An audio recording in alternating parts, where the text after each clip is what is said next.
उत्तराखंड के जौनसार बावर क्षेत्र के चक्राता ब्लॉक स्थित कंदाड़ गांव ने समाज में दिखावे की प्रवृत्ति पर रोक लगाने और लोगों के बीच आर्थिक असमानता की भावना को दूर करने के लिए एक ऐतिहासिक फैसला लिया है।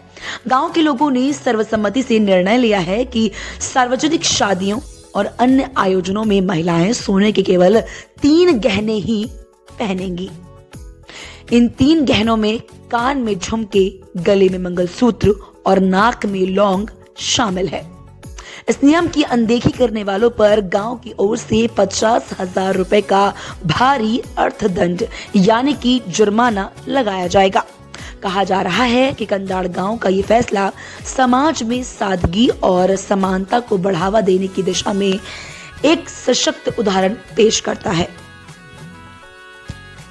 कंदाड़ गांव, जिसकी आबादी लगभग 700 है, वहां समाज में बढ़ते दिखावे को कम करने के उद्देश्य से एक पहल की गई है। ग्रामीणों का मानना है कि कुछ महिलाएं सामाजिक कार्यक्रमों में भारी सोने के गहने पहनकर आती हैं, जिससे आर्थिक रूप से कमजोर महिलाओं में हीन भावना पैदा होती है।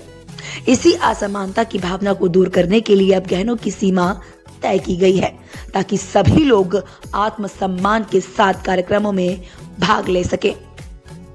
कंदाड़ गांव में सामाजिक सुधार का यह अनोखा फैसला पहली बार नहीं लिया गया है।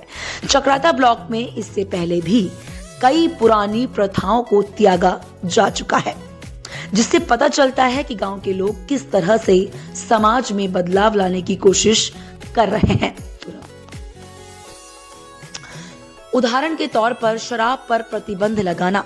पिछले साल संत शिलाशात के खारबी मागुआ गहरी कुलाथात में हेला के साथ अन्य आयोजनों पर शराब के उपयोग पर पूर्ण रूप से प्रतिबंध लगाया गया था।